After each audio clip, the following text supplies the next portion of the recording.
Saudações rubro-negras, isso aqui é Flamengo. Bom, hoje para fazer aí um pré-jogo, né? Vamos colocar aí esse jogo que tá aí marcado para daqui a 3 dias. Flamengo e Atlético Mineiro fazem a decisão da Supercopa do Brasil. E com certeza, de longe, um dos jogos mais importantes para o Flamengo na temporada. É sem dúvida o adversário mais difícil e o jogo que todos querem ver. É, a gente já vai começar aqui falando a respeito dos últimos dois jogos do Flamengo, nos últimos três, né? Que eu acabei não fazendo o pós-jogo nem o pré-jogo. O último pré-jogo que eu fiz foi o Audax e Flamengo, né? Que eu falei que eu esperava que o Paulo Souza continuasse fazendo esses experimentos e encontrando a equipe ideal para a decisão do dia 20 de fevereiro, que se aproxima aí, daqui a 3 dias contra o Atlético. Bom, o Flamengo enfrentou o Audax e ganhou por 2-1. Né? A gente teve o gol do Gabriel Barbosa, um golaço, inclusive, do Gabriel Barbosa, depois o gol contra do Tomás. E a gente teve o desconto aqui do Audax aos 72 minutos com o Hugo.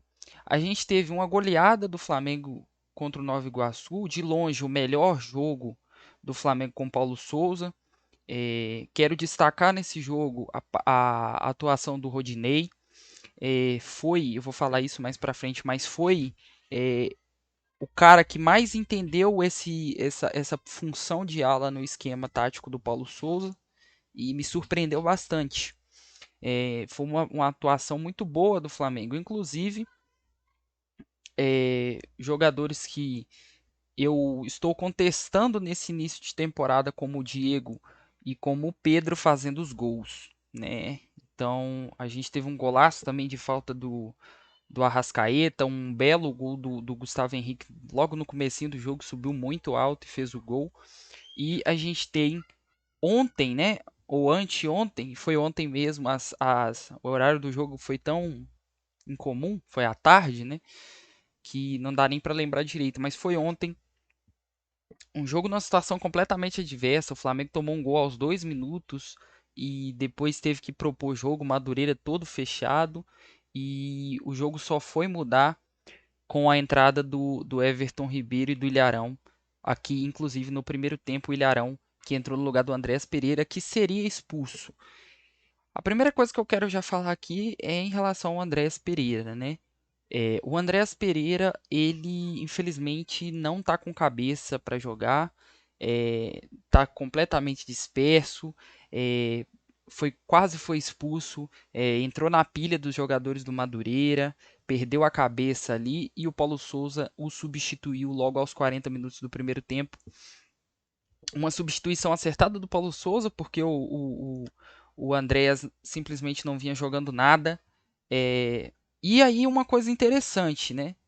O Paulo Souza, ele vinha experimentando, né, e vinha trazendo o seu esquema tático, o 3-4-3, a linha de três zagueiros, que inclusive funcionou muito bem no jogo contra o Novo Iguaçu, né, essa linha com três zagueiros, e aí teve o Rodinei jogando pela direita, entendendo muito bem esse esquema, o Everton Ribeiro voltando às suas origens, né, trabalhando pela ala esquerda de ataque. E aí, cara, ele veio para esse jogo contra o Madureira ontem com uma linha de quatro, né? Isla pela direita, René pela esquerda, Cleiton e Gabriel Noga. Então, dois zagueiros de ofício e os dois laterais em suas posições características. Pode ter sido um teste do Paulo Souza? Pode. É um jogo para se testar? É um jogo para se testar. Mas claramente não funcionou. Né? O Paulo Souza precisa encontrar uma solução diferente e não é o 4-4-2 aqui. Já dá para ver uma partida fraquíssima do Andréas Pereira, uma partida abominável do Isla, como é de costume. O Diego não dá mais, como eu já tinha falado até no pré-jogo contra o Audax, o Diego não dá mais.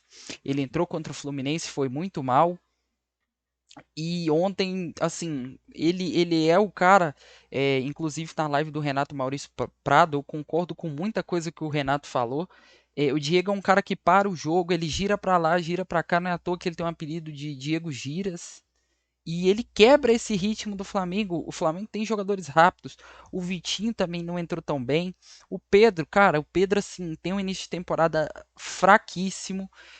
Desse jeito, a gente confirma que realmente o Gabriel Barbosa, o Gabigol, é o titular do Flamengo. Infelizmente, não tem como proteger e defender o Pedro. É, Teve gente, eu já ouvi isso várias vezes, inclusive de amigos meus, em peladinhas assim, e eu vejo gente comentando sobre o Flamengo, claramente que não assiste o jogo do Flamengo, e fala que o Pedro é mais jogador que o Gabriel. Pelo amor de Deus, gente. Pelo amor de Deus. O Gabriel é muito mais jogador que o Pedro, tá? E não tô falando por causa desse início de temporada. Mas o Gabigol perde 30 oportunidades para fazer uma. Se o Gabriel ele fica na cara para perder 30 oportunidades, é porque ele tem um posicionamento decente, um posicionamento bom, ele encontra esses espaços. O Gabriel, ele é um cara que flutua, ele sai da área, que cria. O Pedro é um jogador mais devagar, sem muita dinâmica. E o Pedro, assim como o Gabigol, não vem colocando a bola na rede. Tá? O Gabriel, pelo menos, ainda cria, constrói e dá oportunidades para os jogadores que jogam ao lado dele de fazerem gols. O que eu vejo o Pedro tentando fazer é enfeitar a jogada demais e perdendo muito a bola e não finalizando bem. Ontem ele perdeu um gol que o João Gomes fez uma jogada pela ala esquerda. O João Gomes infiltrou na área, cruzou e ele meio que de carrinho perdeu o lance, assim, um gol bem parecido com o que ele fez na temporada passada contra o Palmeiras e ele perdeu. Não entendi. Um cara com a envergadura dele perder aquele gol ali. O cruzamento do João Gomes foi bom, foi ótimo, na verdade. E aproveitar que eu tô falando do João Gomes, que jogador é o João Gomes? Né, o João Gomes, ele é, pra mim, o disparado melhor jogador do Flamengo nesse início de temporada.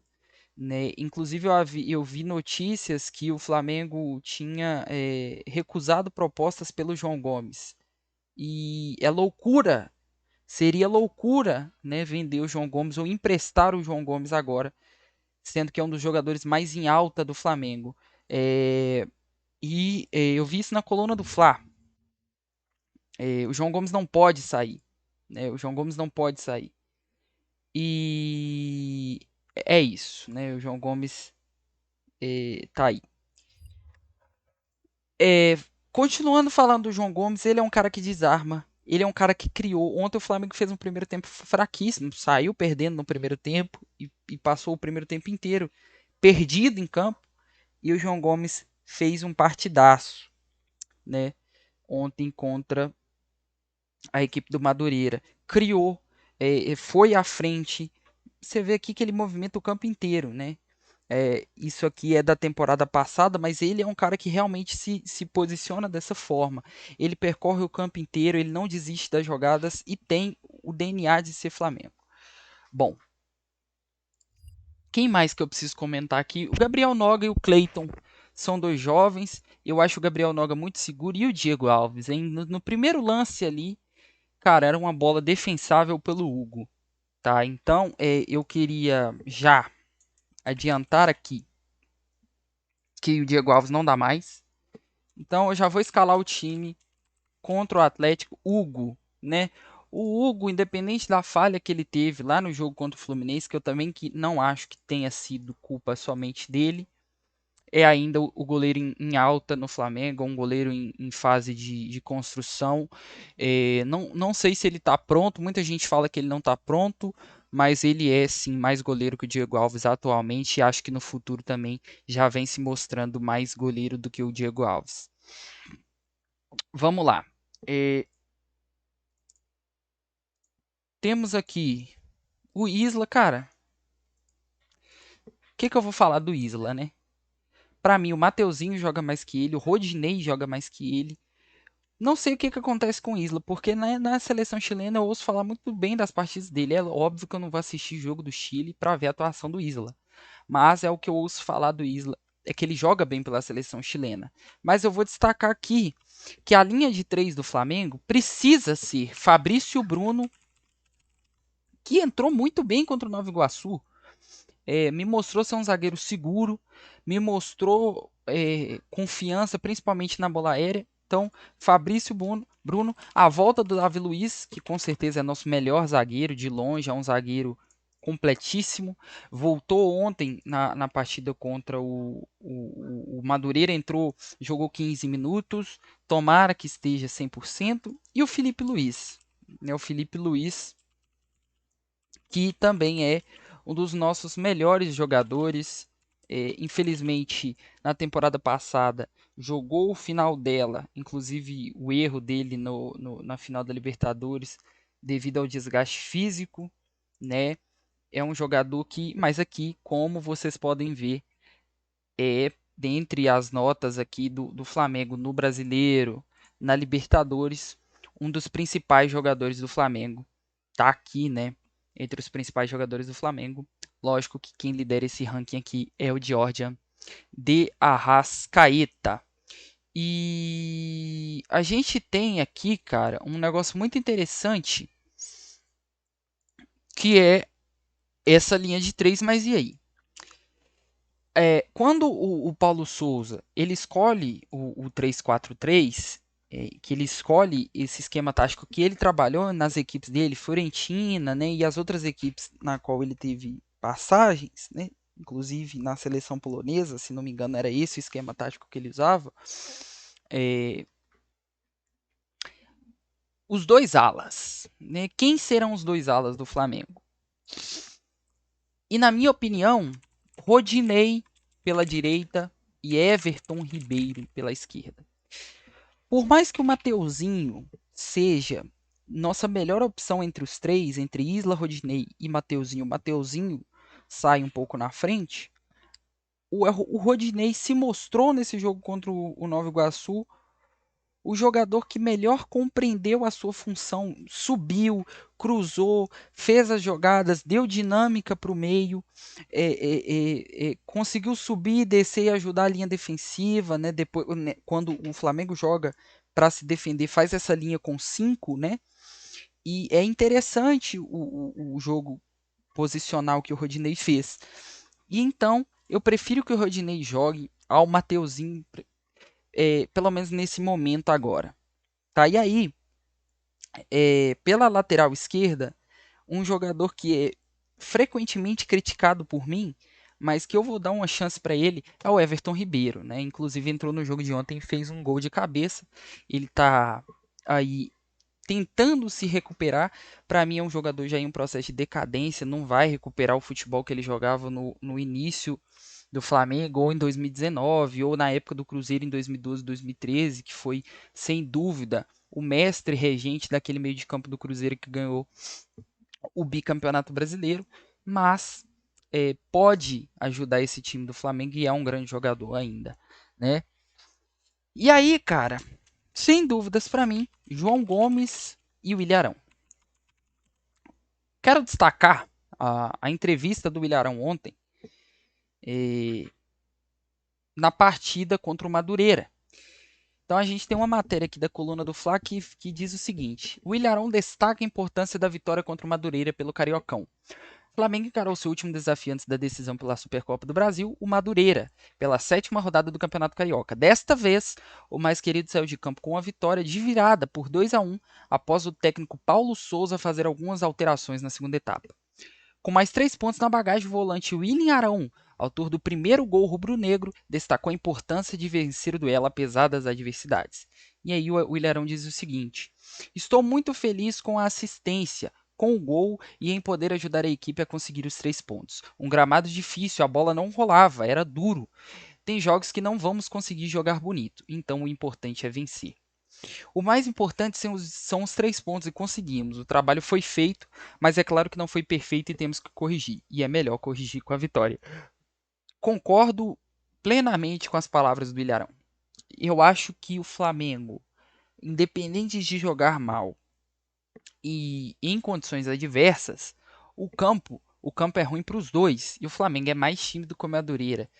Jogando no asfalto, jogando no cimento, jogando no melhor gramado ou em qualquer condição, esse time do Flamengo é obrigado a ganhar do Madureira.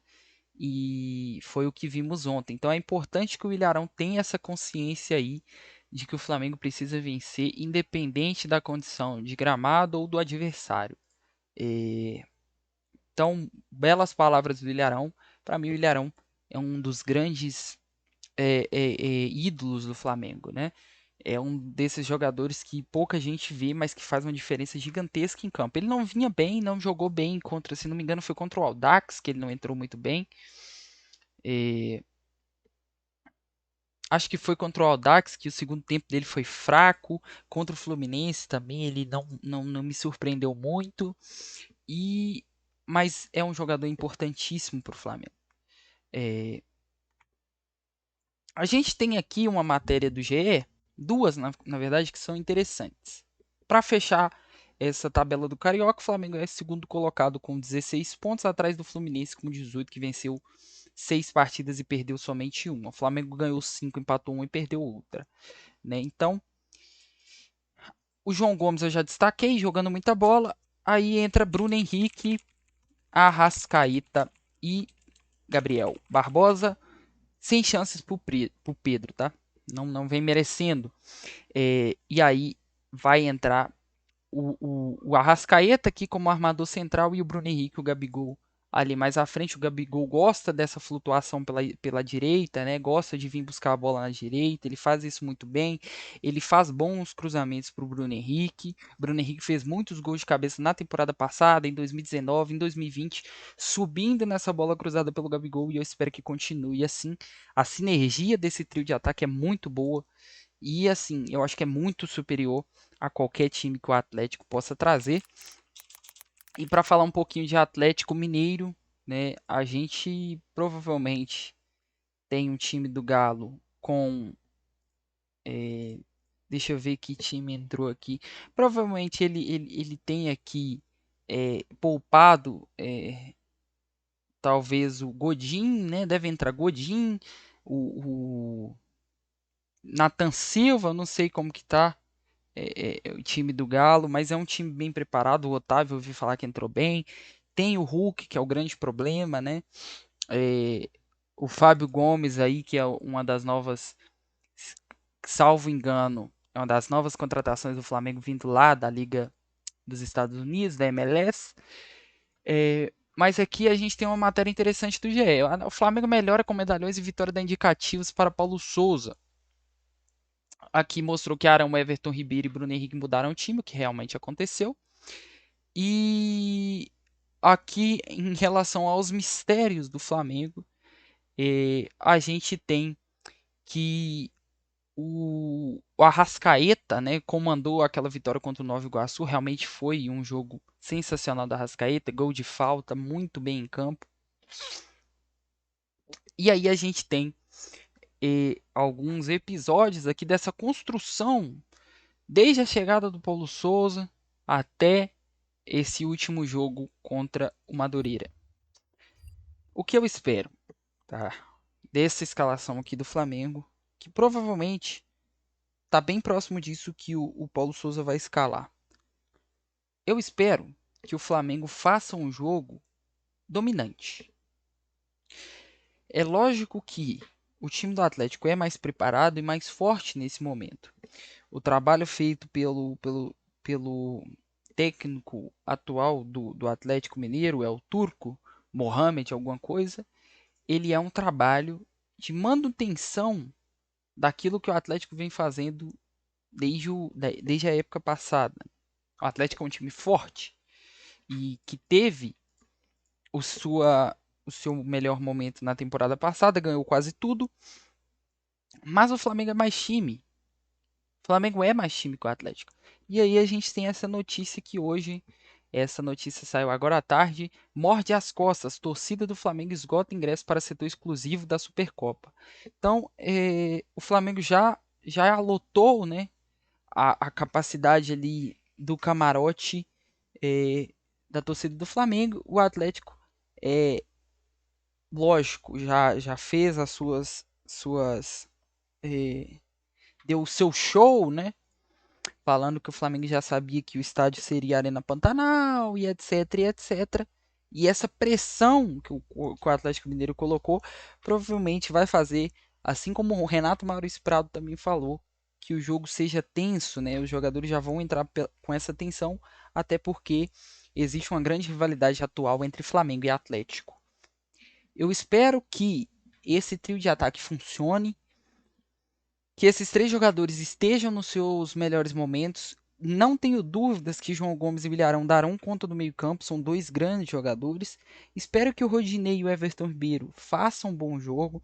O Rodinei, que tem essa coragem para fazer o que ele fez contra o Nova, foi contra o Nova Iguaçu, um bom jogo, subindo, cruzando, participando ativamente do ataque, entendendo essa função ali dentro do jogo do Paulo Souza. O Everton Ribeiro também vem melhorando bastante. E aí, Fabrício Bruno, Davi Luiz e Felipe Luiz, né? São três bons jogadores. Destaque para o Davi Luiz e para o Felipe Luiz, que são grandes craques, né? Jogadores de nível internacional, jogaram anos e anos a Champions League, jogaram pela seleção brasileira, são jogadores de Copa do Mundo. E ali no gol, o Hugo Souza, né? Espero que o Hugo Souza continue a sua evolução e feche o gol do Flamengo contra o Atlético. Saudações rubro-negras, isso aqui é Flamengo.